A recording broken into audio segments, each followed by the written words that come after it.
At my son's funeral, my daughter-in-law looked me straight in the eye and said, "Stop crying, pack your bags, and get out of my house now." She called me a worthless burden in front of everyone.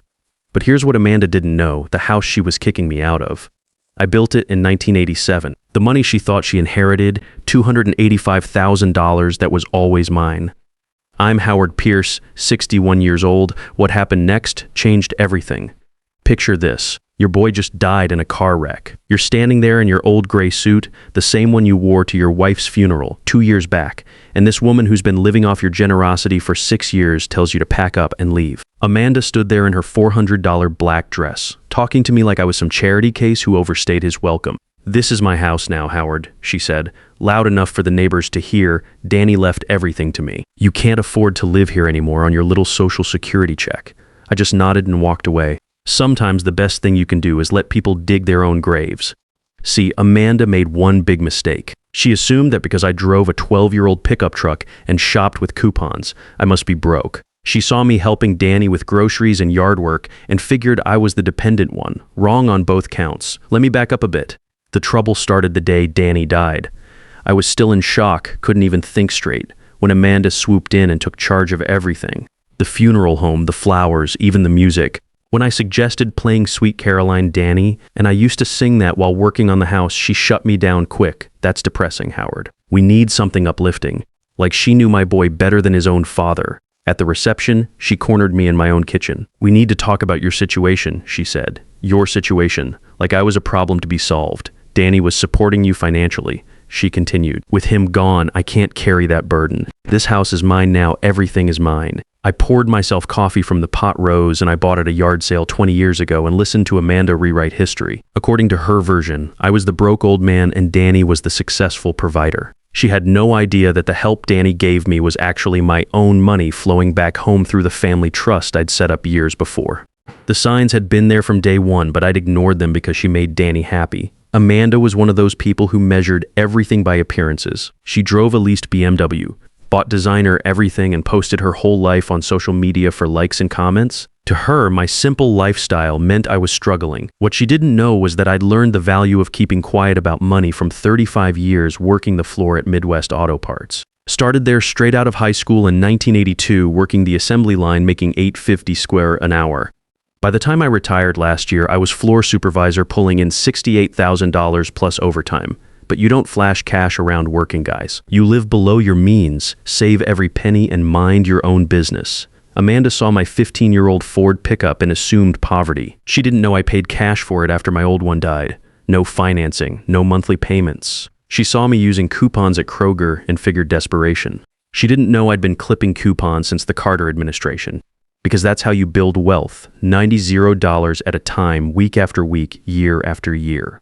See, working factory teaches you things. You learn that the guy driving the flashy car is usually the one living paycheck to paycheck. You learn that real money moves quiet. You learn to save for the layoffs that always come, the injuries that might happen, the family emergencies nobody sees coming. Rose understood this. God rest her soul, that woman could stretch $1 until it screamed. We bought this lot in 1987 for $28,000 cash money. I'd saved from 5 years of double shifts and Rose's life insurance from her first husband who died in a factory accident. Built the house for another $85,000, paying the contractors in cash as the work progressed. No mortgage, no interest, no monthly payments hanging over our heads. Amanda gave me 30 days. 30 days to find appropriate senior housing on what she figured was a $1,200 Social Security check. She even printed out brochures for Meadowbrook Senior Living. "It's only $900 a month for a studio apartment," she said. Like she was doing me a favor. "What about food?" I asked. "Transportation, medical bills," she shrugged. "There are programs for people in your situation. Food stamps, Medicaid. The government takes care of senior citizens. The government, like I was some charity case who'd never contributed anything to society. Like I hadn't worked 35 years paying into the system every single week, earning my benefits the hard way. That's when I knew I had to teach this girl a lesson about assumptions. But first, I needed to gather my ammunition. The morning after her ultimatum, I went down to the basement and opened the filing cabinet I'd maintained since 1985. 4 drawers of organized records going back decades. Every receipt, every tax return, every document that mattered. Rose used to joke that I was like a squirrel down there, storing away every piece of paper like they were acorns for winter. You never know when you'll need proof of something, I'd tell her. She'd roll her eyes and remind me that normal people didn't keep 35 years of pay stubs. But I wasn't normal people. I was a factory guy who'd learned early that paper trails tell stories, and stories protect you when memories fail or people lie. In the bottom drawer was the folder marked Real Estate -447 Oak Street. Inside was the original deed from March 1987. Howard Pierce, sole owner. No co-signers, no mortgage, no joint ownership. I'd paid cash for the lot and construction using Rose's life insurance money from her first husband minus $45,000 plus my own savings from 5 years of pulling double shifts at Midwest Auto Parts. Back then, I was making $12.50 an hour regular time, $18.75 overtime. I'd work my regular 40, then pick up every extra shift I could get. Weekends, holidays, didn't matter. Rose would pack me dinner in a brown bag, and I'd eat it sitting on the loading dock at 2 in the morning, watching my overtime pay stack up in the bank. Danny's name appeared nowhere on any ownership documents. He'd grown up in this house, sure, lived here as an adult for a few years after college, but owned it. Never. The beautiful irony was in the next folder, the Howard and Rose Pierce family trust documents, current balance as of last month. $285,340.77. Not bad for a factory guy who supposedly couldn't afford to live in his own house. See, Rose and I weren't stupid about money. We'd seen too many guys at the plant get laid off with nothing to show for 20 years of work. So we saved everything we could, invested in CDs and treasury bonds, nothing fancy but steady growth. When Rose got sick, we used the trust to pay for treatments insurance wouldn't cover. After she died, it became mine alone. Danny had been a beneficiary during his lifetime, receiving monthly allowances for his car payments, wedding expenses, and other needs. The boy was good with computers, graduated with an engineering degree, landed a decent job right out of college, but he was never much for managing money. So I'd help him out when he needed it. Transfers from the trust account to his checking. Amanda saw those transfers and assumed they were going the other way. The really beautiful part, Danny's life insurance policy, the $15,000 Amanda was already spending in her head, listed the trust as beneficiary, which meant it belonged to me, not her. I sat there in my basement, surrounded by 35 years of careful documentation, and realized Amanda had made the classic mistake. She'd confused appearances with reality. The next few days were interesting. Amanda started making plans like she owned the place. She had contractors over to look at the kitchen, talking about updating this outdated 1980s look. She was on the phone with real estate agents, discussing property values and renovation costs. She even posted about it on Facebook, something about inheriting family property and honoring Danny's memory through improvements. Meanwhile, I was making plans of my own. I called Beverly Collins, the lawyer who'd been handling my affairs for 15 years. Beverly knew my situation better than anyone. She'd helped set up the trust, handled Rose's estate when she passed, made sure all my paperwork was bulletproof. Bev, I said, I need to have a conversation with my daughter-in-law, the kind that requires witnesses. Beverly listened while I explained the situation. When I finished, she was quiet for a long moment. Howard, she said, finally, are you sure you want to do this publicly? We could handle this privately, just serve her with the paperwork and let her figure it out. No, I said. Amanda made her assumptions public. She called me a burden in front of half the neighborhood.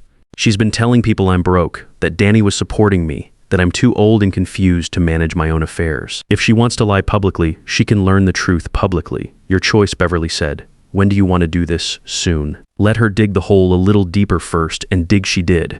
Over the weekend, Amanda invited 2 of her marketing agency colleagues over to see her inherited property. I watched from my bedroom window as they walked around the yard, pointing at things, taking notes. Later, I heard them in the kitchen talking renovation costs and timeline. The old man should be out by next month, Amanda was saying, then we can really get started. I'm thinking granite countertops, stainless appliances, maybe knock out this wall to open up the space. They were planning to gut my kitchen. The one Rose and I had designed together, where we'd eaten breakfast every morning for 30 years, where she'd taught Danny to make Sunday pancakes when he was 8 years old. That night, I made another call, this time to Jerry Foster, one of Danny's old friends who worked in IT security. Jerry, I said, I need a favor. Amanda's been posting things about me on social media that aren't exactly true. Can you help me document what she's saying? Jerry was happy to help. Turns out Amanda had been quite busy online, building a whole narrative about the elderly father-in-law she was helping transition to appropriate care. There were posts asking for recommendations for senior living facilities, sympathy-seeking updates about dealing with aging parents who refuse to face reality, even a subtle GoFundMe campaign hinting that donations would help with my care expenses. She was crowdfunding off my supposed poverty while living in my house rent-free. Jesus, Howard, Jerry said after showing me the screenshots. She's got 200 people thinking you're some kind of charity case. Half the neighborhood's been talking about how generous she is, taking care of her confused father-in-law. Well, I said, maybe it's time they learned the whole story. Tuesday morning, I walked into Amanda's marketing agency office. She was in the middle of a presentation to clients, something about digital brand management. Through the glass conference room walls, I could see her gesturing at charts and graphs, looking confident and professional. I waited in the lobby until she finished, then approached the receptionist. "I'm here to see Amanda Pierce," I said. "It's about her inheritance." The receptionist looked confused. "Your inheritance, sir?" "That's right," I said. "Amanda's been making some claims about property she thinks she inherited. I'm here to clear up the confusion." 5 minutes later, Amanda appeared in the lobby, her professional smile already slipping. "Howard, what are you doing here?" "We need to talk," I said calmly, privately. "I'm at work, Howard. This is inappropriate." Beverly Collins walked through the front door, right on schedule. "Actually, Amanda, this is very appropriate. I'm Beverly Collins, attorney at law. We need to discuss some urgent legal matters regarding your late husband's estate." The words attorney and legal matters had an immediate effect. Amanda's face went pale, and I could see her mind racing. Around the office, conversation slowed as other employees pretended to work while clearly listening. "Can we use your conference room?" Beverly asked politely. Amanda nodded, leading us to the glass-walled room where she'd been doing her presentation minutes earlier. As we settled in, I noticed her 2 colleagues from the house tour standing nearby, obviously curious about what was happening. "Actually," Beverly said, "I think Amanda's colleagues should hear this too. They've been helping plan renovations based on some assumptions that need to be corrected." "What assumptions?" Amanda asked, but her confident voice had developed a tremor. Beverly opened her briefcase and pulled out the first folder. "You've been telling people you inherited a house at 447 Oak Street. Is that correct?" "Yes. Danny left everything to me in his will." "And you have documentation of this inheritance?" "Of course I do." "Danny's will clearly states, Danny's will left his personal property to you," Beverly interrupted. "His car, his clothing, his personal effects. But Danny didn't own a house." The words dropped into the conference room like stones into still water. Through the glass walls, I could see the entire office had gone quiet. "That's impossible," Amanda said.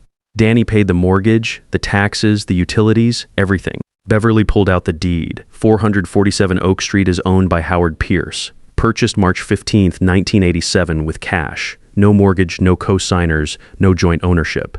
Amanda snatched the paper and stared at it like it was written in a foreign language. "This has to be wrong. Danny lived there his whole life." "As Howard's son," Beverly said. In Howard's house, one of Amanda's colleagues stepped closer to the glass wall. I could see her mouthing, "Oh my God," to someone behind her. "I don't understand," Amanda said. "Danny had money. Good money. He was successful. Danny was comfortable because Howard made sure he was comfortable," Beverly explained, pulling out more documents. "Property tax records for 37 years, all paid by Howard Pierce. Insurance policies, utility bills, maintenance contracts, everything showing continuous ownership." Amanda's boss, a middle-aged man in an expensive suit, had joined the audience outside the conference room. He was watching with the kind of expression you see when someone realizes they might have a problem employee. But Danny was supporting Howard, Amanda insisted. "I saw the money transfers. Danny was always helping with expenses." Beverly opened the trust documents, the Howard and Rose Pierce Family Trust. Current balance $285,347. Danny was a beneficiary during his lifetime, receiving monthly allowances for education, car payments, wedding expenses, and personal needs. "You're saying Howard was supporting Danny?" one of Amanda's colleagues asked through the glass. "I'm saying Howard was supporting his son from his own resources," Beverly replied. "The financial support flowed from Howard to Danny, not the other way around." The silence in that conference room was deafening. Amanda's face had gone from pale to gray. Around us, the entire marketing agency was watching their colleagues' world collapse in real time. "The life insurance," Amanda said desperately. "Danny's life insurance policy, that's mine." Beverly pulled out the policy. "The beneficiary of Daniel Pierce's life insurance is the Howard and Rose Pierce Family Trust." No, Amanda's voice was barely a whisper. "Yes, the policy lists the trust as sole beneficiary. That means the $150,000 belongs to Howard." I watched Amanda process this information. All those renovation plans, all those assumptions about her inheritance, all those social media posts about her generous support of her elderly father-in-law, it was all built on lies she'd told herself. Her boss tapped on the glass and gestured for her to step outside. Through the walls, I could see him asking urgent questions while Amanda tried to explain. Her colleagues were backing away like she had something contagious. When she came back in, her professional composure was completely gone. "Howard," she said, her voice shaking. I didn't know I made assumptions. Yes, you did, I replied, and you never bothered to ask respectfully. You just decided I was a burden and tried to throw me out of my own house. Beverly closed the folders.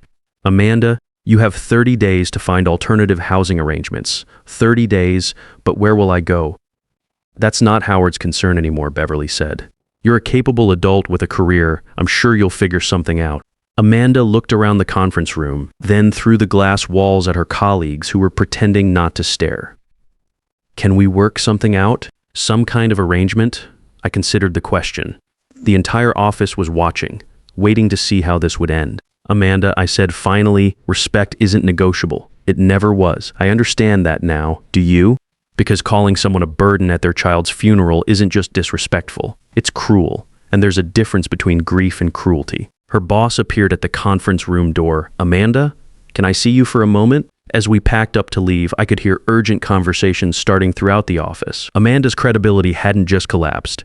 It had imploded publicly, in front of her professional colleagues, in the industry where reputation matters most. Howard, she called after me as we reached the lobby. What happens now? I turned back. Now you learn what I've always known. What's that? That quiet people aren't weak people. We're just selective about when we use our voices. The next week was like watching dominoes fall. Word spread through our neighborhood faster than gossip at a church social. Patricia Wilson, my neighbor for 25 years, brought me coffee and the latest updates every morning. Amanda's moving to Columbus, Patricia said on Thursday. Found a job with some marketing firm down there. Fresh start, she told Helen Rodriguez. Good for her, I said, and I meant it. Sometimes the best thing that can happen to someone is learning they're not as smart as they thought they were. There's more, Patricia continued, stirring her coffee. 3 of her clients at the agency asked to be reassigned. Apparently, if you can't figure out who owns a house you've been living in for 6 years, people start questioning your attention to detail. I hadn't considered that angle, but it made sense. In business, competence matters. Amanda had publicly demonstrated poor judgment, and her clients noticed. And that GoFundMe thing, Patricia added. The one where she was asking for donations to help with your care expenses. She had to shut it down and refund $800 to 12 different people. Turns out when folks discovered you're actually well off, they wanted their money back. Jerry Foster stopped by Friday evening with more digital evidence. He'd been tracking Amanda's social media cleanup, deleting posts, untagging photos, trying to scrub the internet of her lies about my financial situation. She missed a few though, Jerry said, showing me his laptop. Screenshots are forever, Howard. If she ever tries to claim this went down differently, we've got documentation. I don't think that'll be necessary, I said. Amanda learned her lesson. She's not stupid, just entitled. There's a difference. Jerry packed up his computer. You know, Danny would be proud of how you handled this. That boy always said you taught him that actions have consequences, but you had to let people learn the hard way sometimes. That hit me right in the chest. Danny had been gone 3 weeks, but hearing his name still felt like losing him all over again. The doorbell rang Saturday afternoon. Amanda stood on my porch with 2 cardboard boxes and red eyes that suggested she'd been crying. I found some things that belong to you, she said quietly. Photo albums from when Danny was little. Some of Rose's recipe cards that ended up in my stuff somehow. I let her in. She set the boxes on the coffee table and looked around the living room she'd planned to renovate. It looks exactly the same, she said. Why would it look different? I don't know. I guess I thought you might change things after everything that happened. Some things don't need changing, Amanda. We sat in the quiet for a moment. Outside, I could hear Mrs. Patterson mowing her lawn, life going on like normal while Amanda's world had turned upside down. Howard, she said finally, I owe you more than an apology. You don't owe me anything. Yes, I do. I treated you terribly. I made assumptions about your life, your finances, your worth. I was cruel when I should have been grateful. I nodded, no point arguing with the truth. The thing is, she continued, I understand something now that I should have understood from the beginning. Danny learned his values from someone, his kindness, his generosity, his quiet strength. He learned all of that from you and Rose. Danny was a good boy, I said. He was. And you were a good father. I just couldn't see it because I was too busy making assumptions based on what car you drove and how you dressed. Amanda picked up her purse to leave, then turned back. Can I ask you something? Sure. If I'd been respectful from the beginning, if I'd asked questions instead of making demands, would things have been different? I thought about that probably. I would have helped you transition to independence, given you time to get on your feet. We might have found a way to honor Danny's memory together instead of fighting over money that was never yours to begin with. Instead of fighting over it, she repeated softly, I guess respect really isn't negotiable, is it? No, it's not. Thank you for teaching me that. After she left, I opened the boxes. She'd brought Danny's baby pictures, Rose's handwritten recipes for chocolate chip cookies and Sunday pot roast. Small treasures that had somehow ended up in the wrong hands during those chaotic weeks after the funeral. I thought about the past month, the funeral, the confrontation, the legal resolution. Amanda had learned an expensive lesson about assumptions and respect. But I'd learned something too. I'd learned that quiet strength doesn't mean silently accepting disrespect. I'd learned that sometimes the most powerful thing you can do is simply tell the truth and let people deal with the consequences of their own choices. 3 weeks later, I was reading the Sunday paper when my phone rang. It was Jerry Foster. Howard, I wanted you to know Amanda called me yesterday. Oh, she asked me to thank you. Said Columbus is working out well, she's got a good position with a digital agency down there, and she's learned to ask questions before making assumptions. Good for her, I said.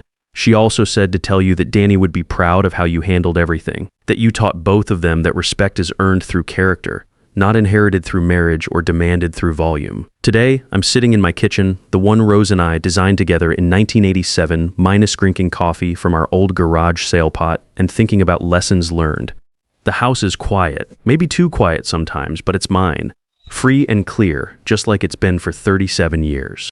The trust fund is still there, earning interest, waiting for whatever comes next. Maybe I'll travel a bit. Maybe I'll finally finish that workshop in the basement that Danny and I started before Rose got sick.